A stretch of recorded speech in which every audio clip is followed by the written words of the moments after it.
Hello! Welcome back to another minifigure design video. Today we are making General Iroh and a few United Forces soldiers, naturally, to go with our United Forces battleship.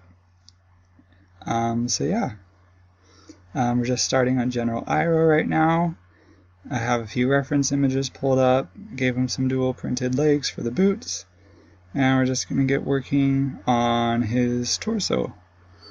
And I think the biggest challenge with General Iroh was getting his collar area right, and I'll change it quite a bit, I think, over the course of this. But there's most of the detail, most of the detail is up there, but also his torso is very detailed anyway, regardless, so there's a lot going on with him. But I was trying to add this little scarf that he has, or not scarf, like handkerchief sort of thing, that he has sticking out the top and give him the neck detailing that he has in the movie, or not in the movie, in the TV show. So yeah, just adding all that detailing. General Iroh is of course a very cool character. This is definitely fantastic to hear his voice. I am completely blanking on the name right now, but it was the same voice actor as Zuko, of course. So it was nice to hear that voice again. It was really cool to see one of Zuko's descendants still working with the United Republic and everything after what happened in the comics with the way the United Republic was founded and all of that. So yeah, it was overall just really cool to see him and have him as a character. And he definitely doesn't disappoint in the series. He's really nice, he's a really cool character, even he's a really cool character aside from all the just being Zuko's son and everything, or not son, grandson. Yeah, anyway, we are just finishing up the collar now and adding the detailing there. I try to, when I make these like torsos especially, I notice LEGO tends to stick to, it's usually 4 colors per torso, but I've noticed they tend to do 5 a lot as well, if they need to, and I'm sure there are some examples of them using 6 colors, but I really can't think of like any situation where that would really be necessary, because usually you can get most everything done with 4 colors, and 5 if you need to stretch it, but they do that just to keep costs down and everything. So if they do use like 5 or 6 colors, it's definitely on the more detailed figures that usually aren't in like huge production runs. So yeah, I tend to try to stick to that, which was a tiny bit challenging with this one, because he has a couple different shades of red. He has 3 different shades of red, and then the gold and the brown and all of the metals that I'm making right now, and the buttons and everything. So he has a lot of colors happening on his torso, but a lot of them in the reference material he has a lot of colors, but a lot of them are like very small and not super noticeable, so I was able to get away with bending a couple of those. And that's how I tried to stick to that. I think this one, let's see, 1, 2, 3, I think this one is 5 colors. I didn't actually count right there. I tried to count, but it's all moving so fast. But yeah. So, and I'm trying to get a little bit better at getting like the folds in with my line detailing with the fabric. And it's a little bit easier with this animated stuff, especially like from the Avatar universe, because the animation style itself translates very well into LEGO most of the time. So it's actually pretty easy to kind of not copy it over, but use the source material as like telling you where all the folds should go and everything in most cases. And I don't think I ended up actually doing any folds, because they all looked out of place, but it was nice to try. And I think, yeah, in this case it looks perfectly fine without it. I'm just trying to test where the belt should go. and finishing up all of my line detailing, fixing some colors, just general alterations just to finish everything up. And I tried to make like the metals right there different colors, but just the colors that I was working with didn't really work with that, so I ultimately just made them all silver like I did the buttons, and I used the white coloring from the like scarf handkerchief thing to do that. So yeah, you can make, like, white can look a lot like silver in certain contexts, so you can use that to your advantage, and that's true with a lot of different colors.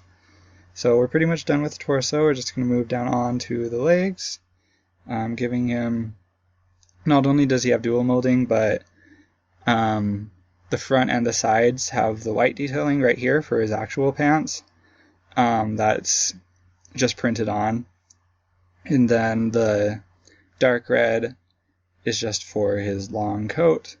And it goes all the way to the back, and it angles downwards towards the back, so the back of his legs end up being pretty much colored anyway. So the back of the legs just being red works perfectly fine, luckily. And we are just going to do the arms, which I'm recreating this little emblem right there to the best of my abilities, while still making it, you don't want to make it too detailed, but you want to make it like detailed enough. So, and I think, yeah, I end up here, I think that like little bit of red in the very middle ended up being not too much, but like a little bit too much detail for me, so I think I end up just making it black, and I think that looks a little better. And I'm just, on the arms, I'm making the very tops of the arms dark red to match. I couldn't decide really whether to put that on the torso or the arms, because it's kind of like the seam right there is dark red, or the area surrounding the seam. But I think I ended up going with his arms because the torso was already so detailed, and I think the arms needed a little bit.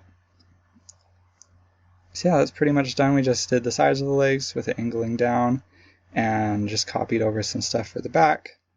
That's pretty simple. We're just going to do his face now. I'm using one of my older, well, not older, technically older, designs as kind of a template to modify, which I do a lot just because I'm, really trying to emulate Lego's style, and I've already done that with a lot of figures that I've made in the past, so it's best to just copy that over rather than just try to emulate it myself for the first time again.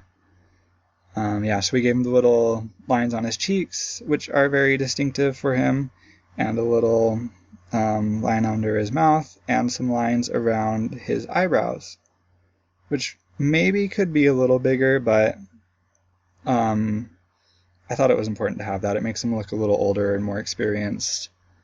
So yeah, we're just going to use that as a template for the United Forces soldiers. And it was pretty difficult to find good source material for them. So they're really only ever seen, at least in the first season, and even, pretty much the first season is the time they really show up, and they're only shown in very, very, brief action shots where they're moving, so it tends to be blurry. So it was difficult to find good source material. It was a lot of going frame by frame to see which photos were the best. But at the end of the day, I actually completely forgot. They're shown off in some of the last episodes of Season 4 pretty clearly, so I could have used that. But, it's the same result. So, oh well.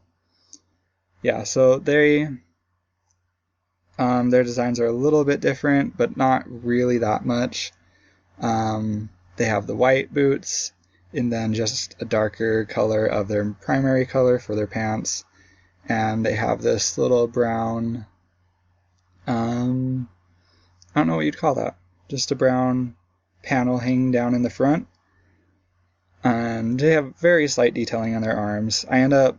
They do have, it's not visible in really these photos, which is why I didn't add it, but I did notice eventually they have an insignia like General Iroh on only one arm. So I end up adding that in the end. And I'm pretty sure I messed with their colors a lot off screen. Just when I was like doing the renders, because I realized some of the colors weren't working and could be more accurate. So I messed with that a little bit. But other than that, this is pretty much the final result, what you'll end up seeing. I mean, you'll end up seeing the final renders anyway, so you'll see what's different and what isn't. Yeah, giving them a little bit of neck detailing. I think that's one of the things I changed the colors on too, because the gold kind of blends in to the tan, and it's also more accurate. They're colored, and I was going off the Earthbender, which does have more of a tan one, so I just did that for all of them. Yeah, and then giving them a little, I don't know what you'd call that either, just some stuff around the sides of their heads that kind of blends in with their helmet a little bit. And I'm trying to give them all kind of unique personalities. Unfortunately, and I think this was done like kind of to show where the society was and everything in this time period of the Avatar universe, but we never see any women in the United Forces, from what we saw at least. So I would have loved to, but I ended up just not. I just ended up making them all male, just to be more accurate. And I mean, Korra's enough of a woman, a strong female character to carry it all on her back. It would be great to see like more background characters, but I love Korra enough to be okay with her and Asami and all the other strong characters we got as actual leads rather than background characters. So yeah, I'm just trying to give them some unique personalities and bring in elements that tend to be present in other members of like their nation and all of that. And I end up making this waterbender here darker skin colored as well. But there you go, that's the final render. I think they all end up looking really good. I'm really proud of all of them. I like the helmets I used. Yeah, but that's about it. I hope you enjoyed. I hope you're looking forward to the last episode of the United Forces Battleship. Feel free to like and subscribe, and have a good one.